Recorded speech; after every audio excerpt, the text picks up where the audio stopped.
Nasib tragis yang dialami oleh Regis setelah meninggalkan Timmy dan Lex dalam novel Jurassic Park chapter The Juvenile berakhir sangat mengenaskan.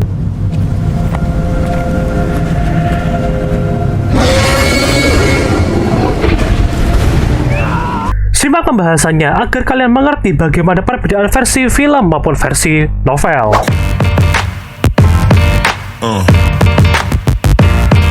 Yeah. Yeah.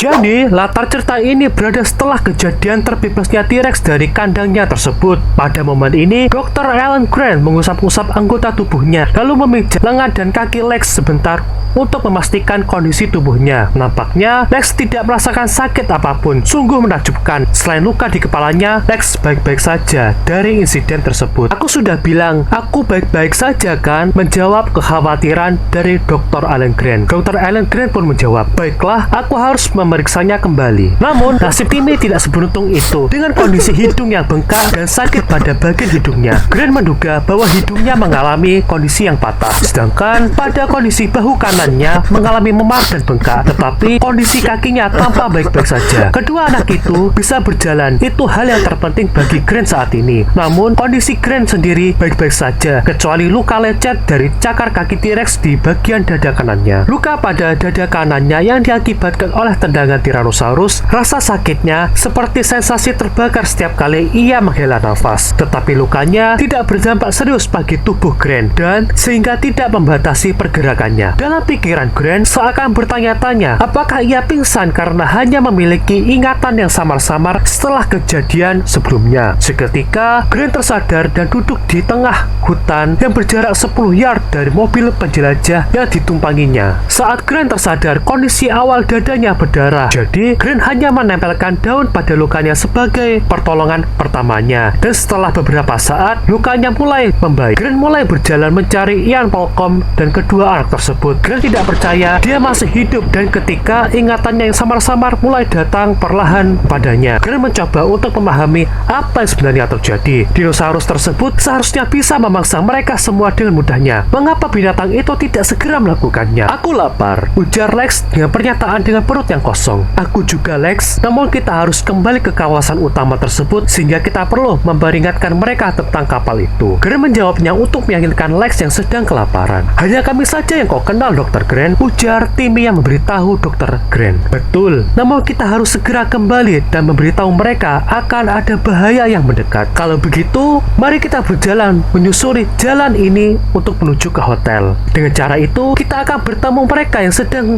menjemput kita di sini, ujar Timmy untuk meyakinkan Dr. Grant. Grant mempertimbangkan ide Timmy tersebut dan dia terus memikirkan satu hal, bentuk gelap yang telah melintasi di antara kedua mobil tersebut sebelum serangan T-Rex dimulai. Dalam pikiran Dr. Alan Grant, hewan apa itu? Aku hanya bisa memikirkan satu kemungkinan yang akan terjadi, yaitu dinosaurus remaja. Kurasa tidak, Tim. Jalanan itu memiliki pagar yang sangat tinggi di kedua sisinya. Jika ada Tyrannosaurus di ujung jalan, kita akan terjebak lagi, ujar Grant yang menolak ide Timmy tersebut. Kita harus menunggu di sini gitu? Ujar dengan nada yang penuh pertanyaan. Tentu, kita menunggu saja di sini sampai seseorang datang. Lex pun menjawab, aku lapar, ujar dengan rasa lapar yang datang lagi. Kuharap tidak akan lama kita menunggu di sini. Grant menjawab untuk membujuk Lex. Aku tidak mau tinggal di sini, ucap Lex dengan nada yang agak menjengkelkan. Kemudian dari bawah bukit, mereka mendengar suara seseorang laki-laki yang sedang terbatuk-batuk. Tetaplah di sini, ujar Grant yang akan berlari ke depan untuk melihat kondisi di bawah bukit. Tetaplah di sini, menoleh ke arah Lex meyakinkannya agar aman. Jangan tinggalkan aku, jangan tinggalkan aku. Lex berlari kencang ke depan mengikuti kecepatan larinya Timmy. Seketika, Grant segera menutup mulut Lex dengan tangannya. Lex berusaha keras untuk memprotes tindakan Grant tersebut. Namun, Grant menggelengkan kepalanya dan menunjuk ke arah bukit agar Lex bisa melihat situasi bukit tersebut. Di bawah bukit tersebut, Grant melihat Regis yang berdiri kaku yang tak bisa bergerak. Dengan kondisi hutan yang menjadi hening, dengungan suara jangkrik dan katak yang kerasa tiba-tiba terhenti. Namun seketika, hanya terdengar gemerisik dedaunan dan deruan angin. Lex pun mulai berbicara. Namun,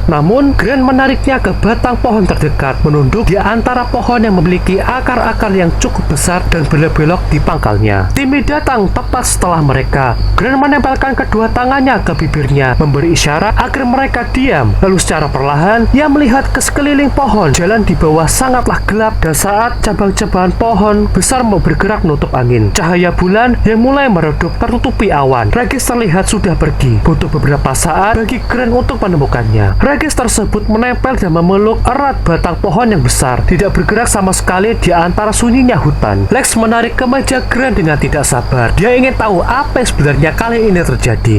Kemudian, dari suatu tempat sangat dekat, mereka mendengar suara dengusan yang lembut yang hampir tidak lebih keras dari deruan angin. Lex mendengarkannya juga. Seketika, dia berhenti meronta. Suara itu melayang ke arah mereka lagi, lembut seperti suatu desahan. Grant berpikir itu hampir seperti nafas kuda. Grant menatap Regis dan melihat suatu bayangan yang bergerak yang dipantulkan oleh cahaya rembulan mendekati batang pohon tersebut. Lalu, Grant menyadari terdapat suatu bayangan lain, tetapi tidak bergerak, namun tetap mengawasi pandangan Regis. Dengan bayangan leher melengkung dan kepala berbentuk seperti persegi, seketika embusan nafas itu datang kembali di antara angin yang terbilang kencang. Timmy mencondongkan tubuh ke depan Lex dengan hati-hati untuk melihat keadaan sekitar. Mereka mendengar suara retakan dahan pohon yang patah yang diakibatkan oleh seekor Tyrannosaurus muda yang melangkah ke jalan setapak. Bayangan itu ternyata Tyrannosaurus remaja dengan tinggi sekitar 8 kaki yang bergerak dengan kiku seperti layaknya anak anjing. Tyrannosaurus remaja tersebut berjalan terseok-seok di jalan setapak, berhenti setiap langkah untuk mengendus udara sebelum melanjutkan perjalanannya. Tyrannosaurus remaja tersebut melewati pohon tempat Regis bersembunyi dan tidak menunjukkan tanda-tanda bahwa ia telah melihatnya. Grant melihat tubuh Regis yang sedikit lebih rileks. Regis menoleh mencoba melihat Tyrannosaurus di sisi terjauh pohon tersebut. Tyrannosaurus sekarang tidak terlihat di ujung jalan. Regis mulai rileks melepaskan cengkeramannya di pohon, tetapi hutan menunjukkan suasana yang tetap sunyi. Regis tetap dekat dengan batang pohon selama setengah menit lagi. Kemudian suara hutan kembali, kodok pohon dan suara jangkrik secara perlahan mengeluarkan bunyi suaranya kembali. Regis baru saja menjauh dari pohon tersebut sambil menggoyangkan bahunya, melepaskan sisi ketegangannya. Dia berjalan ke tengah jalan sambil melihat ke arah Tyrannosaurus yang telah pergi menjauh. Seketika,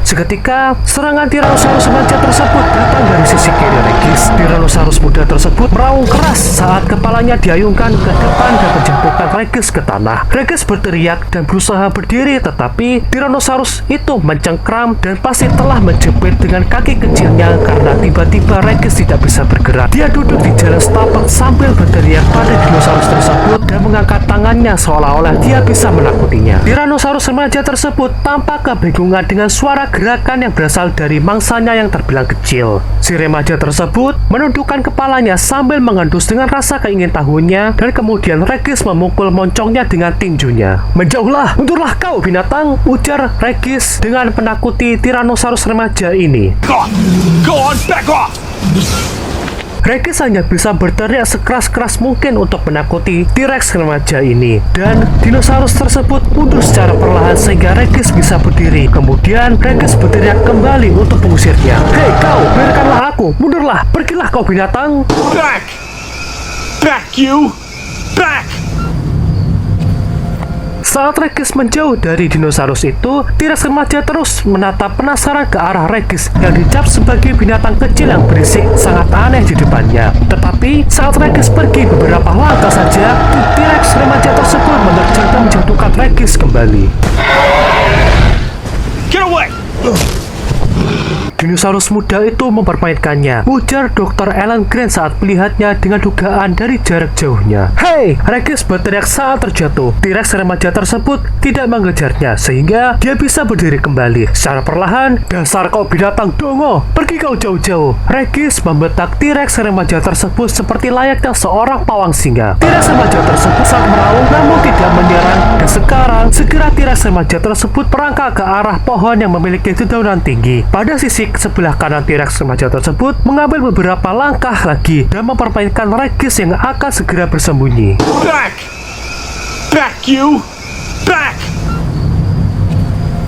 "Pergi kau!" Regis membentak untuk menakuti T-Rex remaja itu. Dan kemudian di saat terakhir, si remaja menerkam dan menjatuhkan Regis hingga terlentang. Hentikan itu, membentaknya karena terkejut. Kemudian, T-Rex remaja tersebut menundukkan kepalanya dan Regis mulai menjerit kesakitan. Tidak ada kata-kata untuk meminta tolong. Namun, hanya ada cerita yang sangat keras. Lalu T-Rex remaja tersebut mengangkat kepalanya yang sedang mengunyah. Pada momen inilah, Grant melihat dari jauh bahwa T-Rex remaja itu sedang menggoyang tubuh Regis hidup-hidup. Setelah Lex melihat pemandangan mengerikan tersebut dengan kedua matanya, namun Timmy membalikkan badannya karena merasa mual karena kejadian tersebut. Tanpa disengaja, kacamata night vision milik Timmy terlepas dari dahinya dan terjatuh di tanah dengan bunyi dentingan kaca dan logam. T-Rex remaja tersebut mengangkat kepalanya dan melihat ke arah puncak bukit. Seketika, Timmy mengambil kacamatanya kembali, sementara Dr. Alan Grant meraih kedua tangan anak-anak itu dan mulai berlari meninggalkan tempat kejadian itu. Pembahasan animasi dari adaptasi novel Jurassic Park Chapter The Juvenile yang dibuat oleh channel YouTube Jurassic Ankylosaurus dan Eli Awada terbilang bagus. Dari percakapan antar tokoh yang berkaitan kondisi hingga situasi yang mencengkam membuat kita sebagai penonton yang belum pernah membaca versi novel tersebut turut melihat secara langsung seperti apa sensasinya dalam versi novel. Link channelnya Ane taruh dalam bagian deskripsi ya. Kemudian kita juga bisa melihat cara pandang hidup karakter terkait penyusunan perihal apa saja untuk bertahan hidup, mulai dari antisipasi, melarikan diri seperti pengecut, dan arahan untuk bertahan hidup dikala maut yang sedang menjemput. Perlu kalian ketahui, dalam cerita Chapter The Juvenile terdapat suara katak pohon dan jangkrik yang menciptakan suasana hutan tropis yang hidup tapi mencengkam. Saat sistem taman mulai runtuh dan predator mulai kesana kemari, alam ini menjadi penanda bahwa manusia bukanlah lagi sebagai sosok penguasa dalam tempat itu. Michael Crichton memakai unsur keheningan di antara semua suara jangkrik dan suara katak pohon, sebab saat predator pemangsa mulai mendekat, suara alam akan mendadak secara menghilang, menciptakan sebuah metafora keheningan yang mendadak menjadi suatu alarm alami yang menandakan bahwa sesuatu yang mengerikan ada di dekat itu. Pesan Anis secara filosofi terkait Chapter The Juvenile yaitu akhir tragis dari sosok Regis dalam Jurassic Park novel bukan hanya tentang seorang pria yang menjadi mangsa. Regis merupakan sebuah cerminan nyata dari suatu ketakutan, kepanikan, dan ketidaksiapan yang bisa menjadi suatu bencana yang lebih berbahaya dari makhluk apapun di dunia itu. Dalam dunia alam liar, keberanian dan kesiapan dalam menghadapi ketakutan adalah sebuah kunci untuk bertahan hidup. Melarikan diri dari sebuah tanggung jawab tidak akan pernah menyelamatkan seseorang, melainkan seringkali membawa pada jalan yang penuh dengan